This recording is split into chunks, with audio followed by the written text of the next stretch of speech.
Hello guys, welcome back to our YouTube channel. അപ്പോൾ ഇന്നത്തെ YouTube video എന്താണ്? ഞാനും അമ്മയും കൂടിയിട്ടാണ് ഇന്നത്തെ യൂട്യൂബ് വീഡിയോയിൽ എന്താ പറയുക, അതെ, ഞങ്ങൾ രണ്ടാളാണ് ബേസിക്കലി ഇന്നത്തെ യൂട്യൂബ് വീഡിയോ ലീഡ് ചെയ്യുന്ന ആൾക്കാർ. അപ്പോൾ ഇന്ന് നമ്മുടെ പാടത്ത് കൊയ്ത്താണ്. എവിടെ പാടം? ചേനത്താണ് പാടുള്ളത്. അപ്പോൾ അവിടുത്തെ കൊയ്ത്താണെന്ന്. അപ്പൊ ഞങ്ങൾ അങ്ങോട്ട് പോണ്. അപ്പൊ നേരം വൈകി തുടങ്ങിയിട്ടുണ്ടാവും. അപ്പൊ എന്റെ പറച്ചിൽ നിർത്താൻ വേണ്ടിട്ട് അമ്മ അതിന്റെ ഇടയിൽ, അല്ലെങ്കിൽ അമ്മ മിണ്ടില്ലാട്ടോ വ്ളോഗില്. ഇന്നമ്മ ഭയങ്കര ആക്റ്റീവാ. അപ്പൊ അതിനുവേണ്ടി ഞങ്ങൾ പോവാണ്. ഗൈസ്, ഇവിടെ ഓൾറെഡി കൊയ്ത്ത് സ്റ്റാർട്ട് ചെയ്തിട്ടുണ്ട് കേട്ടോ. അപ്പൊ നമ്മള് വന്ന് നോക്കുമ്പോൾ ഇവിടെ കൊയ്ത്ത് ഓൾറെഡി സ്റ്റാർട്ട് ചെയ്തിട്ടുണ്ട്. പിന്നെ 2 മെഷീൻ ഇറങ്ങിയിട്ടുണ്ടായിരുന്നു. അപ്പോൾ അത് കാരണം പെട്ടെന്ന് കൊയ്ത്ത് കഴിയുമെന്നാണ് പറഞ്ഞത്. ഇൻ കേസ് ഇനിയിപ്പോൾ ഒരു മെഷീൻ എന്തെങ്കിലും വർക്ക് ചെയ്യുക എന്തെങ്കിലും കാര്യങ്ങളില്ലാച്ചിട്ടുണ്ടെങ്കിൽ ഒരെണ്ണം എക്സ്ട്രാ എന്നുള്ള രീതിക്കാണ് നമ്മൾ 2 ഇട്ട് ചെയ്യാറുണ്ട്. അങ്ങനെ അപ്പോൾ 2 മെഷീനും കൂടിയിട്ട് വർക്ക് ചെയ്യണ കാരണം പെട്ടെന്ന് കഴിയാനുള്ള ചാൻസസും ഉണ്ട്. അങ്ങനെ അപ്പോൾ പറയുന്നുണ്ട് ഒരു 3 മണിയൊക്കെ നമ്മളേക്കും സെറ്റ് ആവുമായിരിക്കും. ഇപ്പോൾ ടൈം 11:21 കേട്ടോ. 3 മണിയൊക്കെ മുന്നേ കഴിയുമെന്ന് പറഞ്ഞു. അങ്ങനെ കഴിയുകയാണെങ്കിൽ പിന്നെ എന്തുണ്ടെന്ന് കഴിഞ്ഞ് കഴിഞ്ഞിട്ടുണ്ടെങ്കിൽ ചിലപ്പോൾ തൂക്കം പിടിക്കൽ കാര്യങ്ങളൊക്കെ ഉണ്ടാവും എന്നാണ് പറയാനുള്ളത്. അറിയില്ല ഗൈസ്. ഇനി നമുക്ക് കൊയ്ത്തിൻ്റെ ഇടയ്ക്ക് പോകാം. എത്തി ഗൈസ്. ഹൊറിബിളിട്ടത് അമ്മയ്ക്ക് പിടിക്കുന്നില്ല. കുടയിലാണ് ഇവിടെ നിന്ന് ജീവിക്കാൻ പറ്റില്ല ഗൈസ്.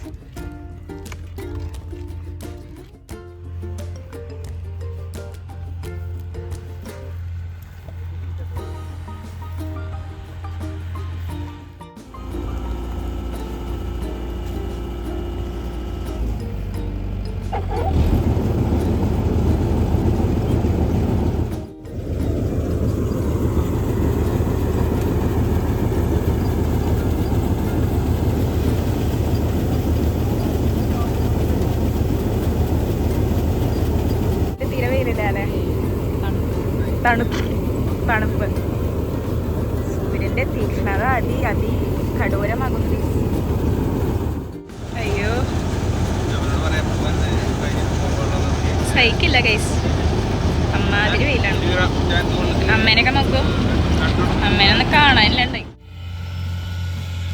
അവരിങ്ങനെ വലിയൊരു സൂചി എടുത്ത് അതിൽ ചാക്ക് ഓർത്തിട്ട്, കയറ് കോർത്തിട്ട് ഇങ്ങനെയാണ് ഇതിങ്ങനെ പാക്ക് ചെയ്യുന്നത് ഗൈസ്. ഇപ്പോൾ കൊയ്ത് കൊണ്ടുവന്ന നെല്ല് ചാക്കിലാക്കി അത് പാക്ക് ചെയ്ത് കണക്കൊക്കെ ഇതുപോലെ എന്താ പറയുക, കൊയ്തെടുത്തിട്ടുള്ള നെല്ല് പാക്ക് ചെയ്തതാട്ടോ. അതൊക്കെ അപ്പട്ടെ അങ്ങ് വിദൂരതയിലാണ് ഇട്ടിട്ടുള്ളത്. ഇങ്ങനെ നോക്കിക്കഴിഞ്ഞാൽ അടിപൊളി വ്യൂ ആണ് ഗൈസ്. പക്ഷേ വെയിൽ, അതാണ് സീൻ.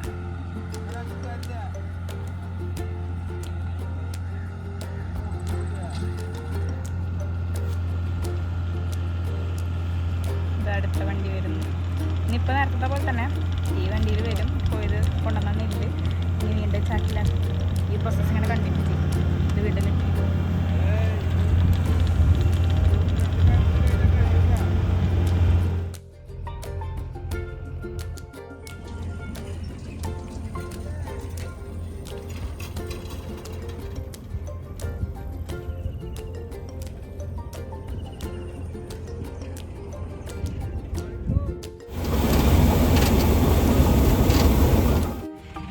ഗൈസ്. നമ്മൾ വിചാരിക്കുക സിമ്പിൾ പരിപാടിയല്ലേ, മറ്റേ ആൾക്കാർ കൊയ്യുന്ന കൊയ്ത്തല്ലല്ലോ, മെഷീൻ കൊയ്ത്തല്ല, അപ്പോൾ പെട്ടെന്ന് സംഭവം കഴിയില്ലേ എന്നുള്ളൊരു സംഭവം നമുക്ക് ഒരു തോട്ട് നമുക്കുള്ളിലുണ്ടാവും. പക്ഷെ ആ വിചാരിക്കുന്ന അത്ര എളുപ്പമുള്ള പരിപാടിയല്ല. നമ്മളവിടെ നിന്ന് അതും ഈ നട്ടപ്പുറ വെയിലത്ത് നിന്ന് സംഭവം കാണുമ്പോഴാണ് നമുക്കത്, അല്ലെങ്കിൽ അനുഭവിക്കുമ്പോഴാണ് നമുക്ക് അതിൻ്റെ ഒരു ഇൻറ്റൻസിറ്റി എത്രത്തോളം ഉണ്ടെന്നുള്ളത് മനസ്സിലാവുക. അല്ലെങ്കിൽ പറയുമ്പോൾ നമ്മൾ കൊയ്ത്ത് സിമ്പിൾ മെഷീനിൽ കഴിഞ്ഞു ആ ഒരു സംഭവത്തിൽ നിൽക്കും. പക്ഷെ വന്ന് ഇത് കണ്ട് ലൈക്ക് ഓരോരുത്തരുടെ പണിയും പിന്നെ നമുക്ക് നമ്മുടേതായിട്ടുള്ള ഒരു ഇതുണ്ടല്ലോ, ഉത്തരവാദിത്തം ഉണ്ടല്ലോ. അപ്പോൾ നമ്മൾ അത് വന്ന് ചെയ്യുമ്പോഴാണ് നമുക്കത് മനസ്സിലാവുള്ളൂ. ഓക്കെ, ഇങ്ങനെയൊക്കെ പണികളുണ്ട്. എന്നിട്ടാണ് നമുക്കിങ്ങനെ ഒരു ഫൈനൽ സാധനം കിട്ടുന്നത് എന്നുള്ളത്. അപ്പം ഇത് മാത്രമല്ല, ഇപ്പോൾ കൊയ്ത്തിന് മാത്രമല്ല വരണത്, ഇതുപോലെ വളടാൻ വരുന്ന പരിപാടി ഉണ്ട്. അങ്ങനെ പല പല ഓരോരോ ഇപ്പോൾ ഓരോ പ്രോസസ്സിങ് ഉണ്ടാവുമല്ലോ, വിത്ത് വിതയ്ക്കലുണ്ടാവും, വളടൽ, അത് ഇത് അങ്ങനെ ഓരോരോ സ്റ്റെപ്പ് ബൈ സ്റ്റെപ്പ് പ്രോസസ്സ് കഴിഞ്ഞിട്ടാണ് ഈ കൊയ്ത്ത് വരെ എത്തുന്നത്. അപ്പോൾ ഓരോ പ്രോസസ്സിന് വരുമ്പോൾ ഇതന്നെ അവസ്ഥ. ചൂട്, വെയിൽ ഇതൊക്കെ കൊണ്ടും അനുഭവിച്ചൊക്കെ തന്നെയാണ് നടക്കുന്നത്. ഞാൻ നിങ്ങൾക്ക് കറൻ്റ് ഇപ്പോഴത്തെ വെതർ എത്തിയാൻ നോക്കിയിട്ട് പറഞ്ഞുതരാം. കാരണം നല്ല ഒട്ടുക്കത്തെ ചൂടുണ്ട്. ഐ തിങ്ക് ഒരു 33-34 എബവ് ഉണ്ടാവുമായിരിക്കും. സഹിക്കുന്നില്ല ഗൈസ്, സഹിക്കില്ലായിരിക്കും. ഇപ്പോൾ വന്ന് നിന്ന് അനുഭവിക്കുമ്പോൾ അറിയുള്ളൂ. നമുക്ക് ഒന്ന് പുറത്തിറങ്ങി നടക്കുമ്പോഴത്തെ വെയിൽ നമുക്ക് ഏകദേശം അറിയാമല്ലോ ഇപ്പോഴത്തെ. അപ്പോൾ ഈ ഇങ്ങനെ ഒരു മരം ഷെയ്ഡൊന്നും ഇല്ലാത്ത പാടത്തെ അവസ്ഥയൊക്കെ എന്തായിരിക്കും? സമ്മതിക്കണം ഗൈസ്. വെതർ കറൻ്റ്ലി ഇപ്പോഴത്തെ ഞാൻ നോക്കിയപ്പോൾ കണ്ടത് 35 ഡിഗ്രി സെൽഷ്യസ് ആണ്. ആൻഡ് എളുപ്പമല്ല. ഫുഡൊക്കെ ചൂട്. ഞാനൊക്കെ തന്നെ വിയർത്തുകൊണ്ടിരിക്കും. വിയർത്ത് വലിക്കുക എന്ന് പറഞ്ഞിട്ടുണ്ടെങ്കിൽ ആ സ്ഥലം ഇതേ ബാക്കിൽ കാണുന്ന സംഭവമാണ് ആ പരിപാടി നടക്കുന്ന സ്ഥലം. നിൽക്കാൻ പറ്റുന്നില്ല, ചാവാനായി. പിന്നെ എന്നിട്ട് പറയാൻ വന്നേ അപ്പോൾ ഇവർ കൊയ്ത്ത് നടക്കുന്ന ഇവിടുത്തെ മനുഷ്യന്മാരുടെ അവസ്ഥ നോക്കുമ്പോൾ മറ്റേ എന്താ പറയുക, കൊയ്ത്തിൻ്റെ മെഷീൻ്റെ ഉള്ളിലിരിക്കുന്ന ചേട്ടൻ്റെയും അവിടെ സറൗണ്ടിങ്ങിൽ നിൽക്കുന്ന ആൾക്കാർക്കൊക്കെ ഒരു ഫുൾ സ്ലീവ് ഷർട്ട് ഉണ്ട്, പാൻസ് ഉണ്ട്, അതിൻ്റെ ഉള്ളിലൊരു ടീഷർട്ട് പോലത്തെ സാധനം കാണുന്നുണ്ട്. പിന്നെ അവർ മറ്റേ എന്താ അതിനെ പറയുക, ഫേസിലൊരു സംഭവം ഇട്ടിട്ടുണ്ട്. മാസ്ക് അല്ല കേട്ടോ, വേറെ എന്തോ സാധനം തലയിലുണ്ട്. ഇതൊക്കെ വെച്ചാൽ അവർക്ക് നിൽക്കാൻ പറ്റുള്ളൂ. അല്ലെങ്കിൽ അവരുടെ അവസ്ഥ ഇതിൻ്റെ അപ്പുറം. ഇത് ഡ്രസ്സുകളുടെ ഇത്ര ലെയർ ഡ്രസ്സ് ഇട്ടതിൻ്റെ ചൂട് അവർ സഹിക്കണം. പോരാണ്ട് സൂര്യൻ്റെ ചൂട് എന്തൊക്കെയാണല്ലേ. ഭയങ്കരമായ ജീവിതം ഗൈസ്. ഇങ്ങനെയൊക്കെ നമ്മൾ എക്സ്പീരിയൻസ് ചെയ്യുമ്പോഴാണ് നമ്മളിങ്ങനെ ഓക്കെ ഓരോരുത്തരുടെയൊക്കെ ഓരോരോ കഷ്ടപ്പാടുകളിലേക്ക് എത്രത്തോളം ഉണ്ട് എന്നുള്ളതൊക്കെ നമ്മൾ ഇതൊക്കെ കാണുമ്പോഴാണ് അറിയാം. നമ്മൾ സുഖമായിട്ട് ഫാൻ്റെ ചോട്ടിലൊക്കെ ഇരുന്ന് എ സി ഒക്കെ ഇട്ട് ഇങ്ങനെ അങ്ങനെ നടക്കുന്ന ഒരു ലൈഫും ഇങ്ങനെ ഈ വെയിലത്ത് കിടന്ന് കഷ്ടപ്പെട്ട് പണിയെടുക്കുന്നവരുടെ അവസ്ഥയും രണ്ട് എക്സ്ട്രീംസാണ്.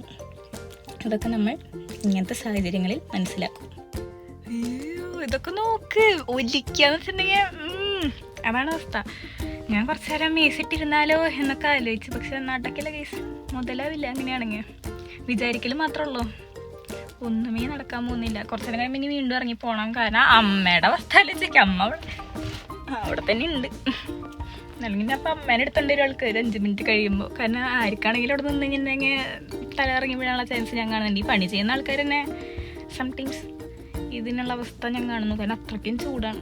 ചൂടെന്ന് വെച്ച് കഴിഞ്ഞാൽ ഉരുകും ആണ്, ഉരുകി ഇങ്ങനെ ഇരിക്കുന്നത്.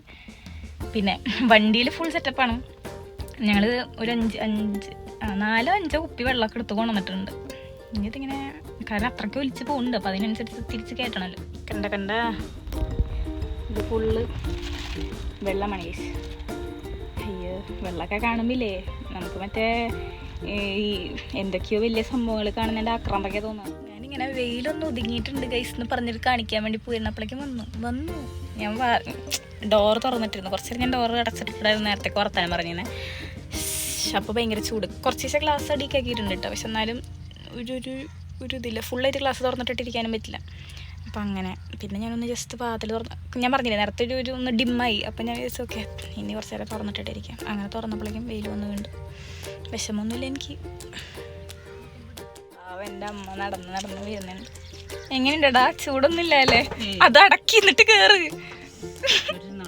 ഇവിടെ ഇരുന്നോട്ടെ. സഹിക്കണില്ല, വേഗർത്തിട്ട് ഓക്കെ. കുറച്ച് വെള്ളം കുടിച്ചോ, കയറിയിരിക്കാതെ.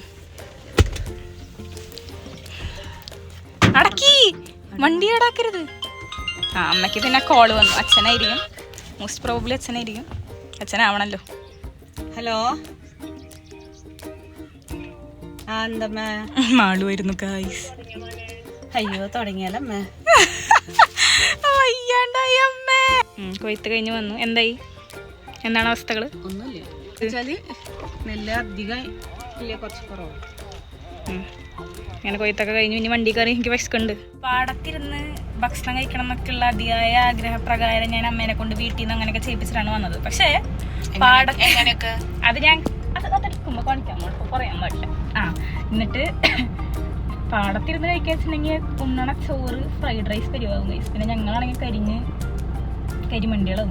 അപ്പോൾ അത് കാരണം ഞങ്ങൾ ഒരു തണലുള്ള സ്ഥലം നോക്കി വന്ന് പാർക്കിൻ്റെ ഒരു മാര് എന്തോ സാധനമുണ്ട്. അപ്പോൾ അവിടെ തണൽ, പക്ഷേ നമുക്ക് നമ്മുടെ പാടത്തിൻ്റെ വൈബും കിട്ടും. ഏത് കണ്ട ഇപ്പുറത്തേക്ക് കാണുന്ന മനോഹരമായ പാടമാണ് ഗൈസ്. അപ്പുറത്ത് കാണുന്നതും ഈ പാടം തന്നെയാണ്. നമുക്കൊരു തണൽ കിട്ടിയപ്പോൾ നമ്മൾ ആ തണലൊക്കെ ഇട്ടു. ഇനി നമ്മുടെ ഫുഡ് എടുക്കുക, കഴിക്കാം. അമ്മ ഫുഡ് എടുക്കണം. ഇനി ഫുഡാണ്, ഇന്നത്തെ ഫുഡാണ് ഹൈലൈറ്റ്. ഇങ്ങനെ ഇങ്ങനെ ആക്രമണം മൂത്തിരുന്നത് ഇതെടുക്കാൻ വേണ്ടിയിട്ട്. എന്താണ് ഫുഡ്? ഇത് നമ്മൾ വീട്ടിൽ നിന്ന് എടുത്ത് കൊണ്ടുവന്ന ഫുഡാട്ടോ, നമ്മൾ മേടിച്ച ഫുഡൊന്നുമല്ല. എനിക്ക് ഇന്നത്തെ ആഗ്രഹപ്രകാരം ഞാൻ പൊതിച്ചോറ് കെട്ടിക്കൊണ്ടുപോയി തിന്നണം എന്ന് ഞാൻ പറഞ്ഞ് പൊതിച്ചോറ് കെട്ടി. പിന്നെ കുറച്ച് കറി എടുത്തിട്ടുണ്ടാകുന്നത് വേറെ കാര്യം, ബാക്കിയുള്ളതൊക്കെ ഇതിനുള്ളിലുണ്ട്. അമ്മയുടെ പൊതിച്ചോറ് എടുക്കണം. ഞാനിപ്പോൾ കുറേ ഇൻസ്റ്റയിലൊക്കെ ഇങ്ങനത്തെ ടൈപ്പ് വീഡിയോ കണ്ടിരുന്നു. എന്നിട്ടാണ് വണ്ടിയിലിരുന്ന് ഭക്ഷണം കഴിക്കുന്ന ടൈപ്പ് വീഡിയോ. അപ്പം അതുപോലെ ആയിട്ടുണ്ട്.